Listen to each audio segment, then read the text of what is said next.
DSB Digital, haki na ukweli. Hilo. Nilisoma taarifa moja ambayo inasema Ufaransa imetishia kuiwekea vikwazo Israeli. Hii ni nyingine ambayo inatishia kuweka sanction, na hii ameizungumza Emmanuel Macron akiwa kwenye ziara ya, unajua Macron yuko Asia, ziara ya mashariki ya mbali tunasema. Ziara ambayo ilianza na kituko kwenye ile video ambayo ilionekana kama amepigwa kofi na mkewe, ambayo baadaye alisema walikuwa na utani tu, wala haikuwa ile video. Unajua video hii mwezi uliopita kuna skendo ilitokea, alikuwa Macron na Metz na nani walikuwa ni nadhani kama viongozi watatu wa Ulaya walikuwa wanaenda Ukraine kwenye treni. Sasa inaonekana kama vile ile ilivuja, yani ile taarifa ilivuja kwenye vyombo vingi vya habari au kwenye mitandao mingi ya Ulaya, ikasema kuwa walikuwa wanabuia koken, yani walikuwa wanabuia unga, wakiwa viongozi baadhi wa nchi, akiwemo Macron, pia alikuwemo kansela wa Ujerumani, viongozi kadhaa waliotembelea Kyiv hivi karibuni. Na hiyo yote ilitokana kuwa walikuwa wamekaa sehemu yao. Wakati wamekaa, kuna vitu ambavyo walikuwa kwenye meza wako navyo, kama karatasi, kama kijiko, kama yani vitu ambavyo kiasi huwa vinaonekana kama vile labda watu mateja huwa wanatumia. Sasa wanahabari walivyoingia, yani hii surprise ya Macron unajua ni ya pili.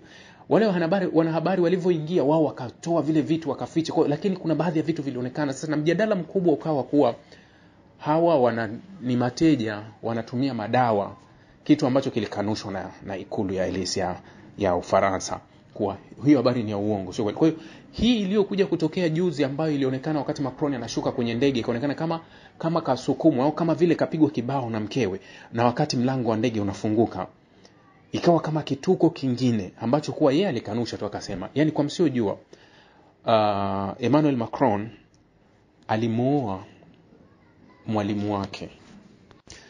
Macron alimuoa mwalimu wake, alikuwa akimfundisha nadhani chuo. Mwanamama yule Brigitte ana miaka 72. Miaka 72. Wakati Emmanuel Macron ana 47, 50 hajafika. Yule mwanamama ana 72. Kwa hiyo hapa ile nadharia ya kuwa mapenzi upofu au nini.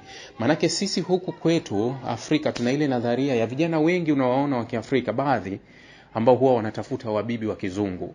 Utawakuta kule beach wakitengeneza nywele zao, wanazitengeneza vizuri, dread na nini, ili ziwavutie wale wabibi wale. Ndio maana unakuta kuwa kuna baadhi ya video huwa tunaziona, tunaletewa, wanaona vijana kabisa hawa ni teenager kabisa, yani vijana wale mabarubaro kabisa, kuwa 25, 30, 35, amefunga ndoa na bibi ana miaka 80 huko, bibi ana miaka 70 na Ulaya kule. Sasa zile ndoa huwa tunazifahamu malengo yake, kuwa hawa wamefunga kwa shauri ya hali ngumu na maisha magumu, kwa hiyo wanatafuta utelezi au wanatafuta mteremko. Vijana wa mjini wanasema wanatafuta ganda la ndizi, unalikanyaga ganda la ndizi unateleza nalo.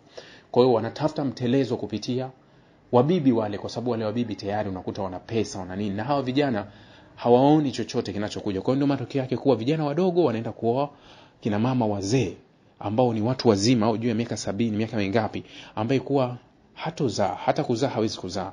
Sasa Emmanuel Macron alimuoa mwalimu wake kwa chuo. Mwalimu wake alikuwa akimfundisha, ndio alimuoa. Sasa Macron alifuata nini? Kwa sababu Macron ni rais.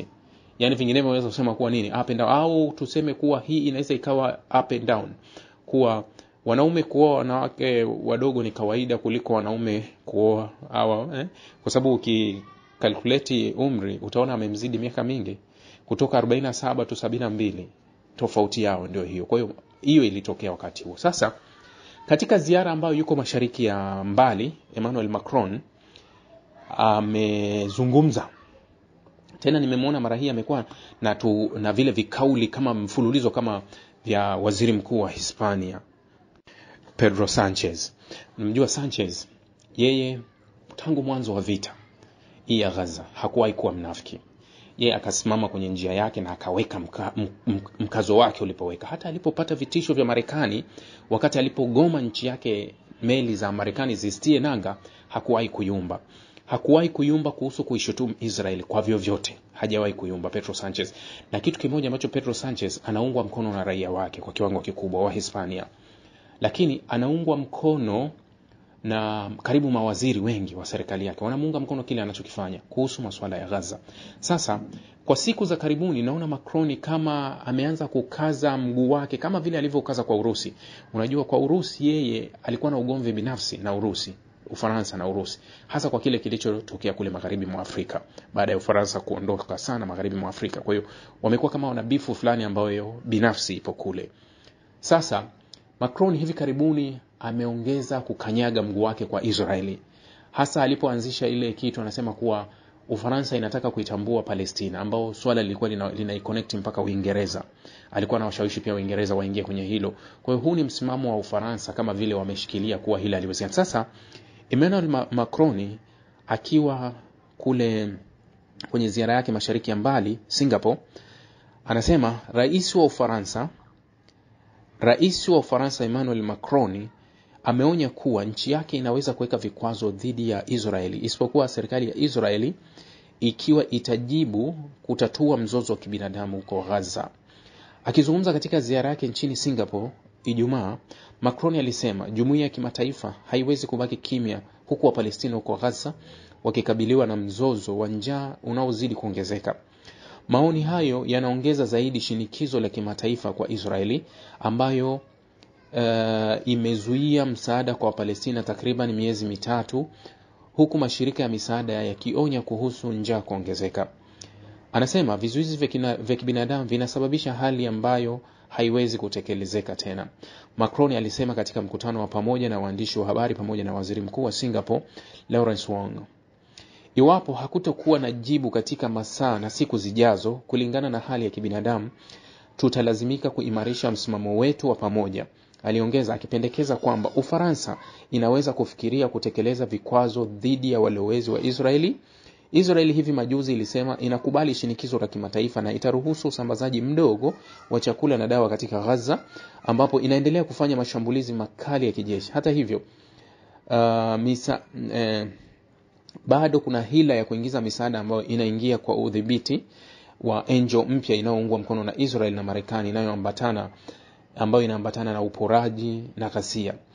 Katika maoni yake, Macron alitaka kukomeshwa kwa dhana kwamba Israeli inaheshimu haki za binadamu. Hilo alifute kuwa Israeli haiheshimu haki za binadamu. Lakini bado ninatumai kuwa serikali ya Israeli itabadilisha msimamo wake na kwamba hatimaye tutakuwa na mwitikio wa kibinadamu, alisema.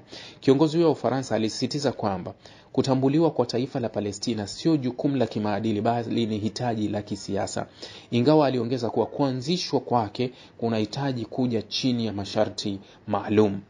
Matamshi yake yalifuatia taarifa ya pamoja mapema wiki hii ya rais wa Indonesia Prabowo Subianto kulani mpango wote wa Israeli wa kutoa udhibiti wa Gaza au kuwafukuza wakazi wake. Anasema Paris inatarajia kuongeza kwa kasi kutambuliwa kwa masharti ya utaifa wa Palestina, jambo ambalo linahitaji miongoni mwa mambo mengine ni kuondolewa kijeshi kwa Hamas. Hayo ni maneno yake Emmanuel Macron. Nimeyafupisha kiasi ili ni tuzungumze kidogo. Muendelezo wa magharibi ni muendelezo wa kelele bila vitendo. Wakati ilianza vita ya Urusi na Ukraine mwaka 2022 mwezi Februari, haraka sana jumuiya mbalimbali za dunia zilichukua hatua dhidi ya Urusi. Shirikisho la riadha duniani liliwaondoa Urusi kwenye mashindano yote. FIFA ikawaondoa Urusi kwenye mashindano yote. UEFA ikawaondoa ushiriki wa Urusi kwenye michezo na kila kitu. Kwa sababu tu Urusi kwenye ile vita. Kumekuwa na kelele kubwa duniani kuanzia michezo iliyomalizika juzi ya Eurovision kuwa hata mshindi aliyeshinda yule wa Sweden akawakumbusha waandaji wa Eurovision kuwa Israeli haikuwa imestahili kuandaa yani kushiriki kwenye mashindano ya Eurovision. Wanasema haikupaswa kushiriki. Aliyechukua nafasi ya 3 ni Hispania. Hispania walilalamika sana kwa sababu Hispania unajua wanakosoa sana. Hispania wanasema kuwa nafasi ya pili alikuwa ni Israel. Wanasema nafasi ya pili ilikuwa yetu kwa sababu Israel hakupaswa kushiriki kwenye Eurovision. Lakini Israel still anacheza michezo ya FIFA, yuko kwenye UEFA, hajaondolewa kokote with no single sanction. Yani tunapozungumza vifo vya watu 63,000 tunazungumza vifo vya watoto karibu 17,000, na kila unachokiona, kila ushahidi uliotolewa kila hatia iliyothibitishwa na waranti za kukamatwa baadhi ya viongozi wa Israel na ICC, lakini naweza nikakwambia kuwa hakuna hata robo ya sanction, yani hakuna robo ya kikwazo ambacho Israel amekabiliana nacho. Hii ni unafiki na double standard isiyoeleweka. Within 1 month iliyopita, kuna vikwazo vipya vimeelekezwa kwa Urusi vingi. Vikwazo vipya kwa Urusi vingi sana. Hali kadhalika kwa Iran, vikwazo vingi vimekwenda kule. Ndiyo maana mnarudi kwenye ile kuwa hivi kuna usawa kwenye hiki ambacho tunakizungumza au watu wanachozungumza? Je, kuna usawa wowote ambao unaakisi ukweli wa haya mambo ambao tunayaona, au kuna unafiki mkubwa tu ambao umeweza kubeba haya mambo ya ulimwengu? Kiuhalisia ndio utaona kuwa na utaamini kuwa kuna unafiki mkubwa ambao unaendelea kuwepo. Kwa hili ni swala la Israeli.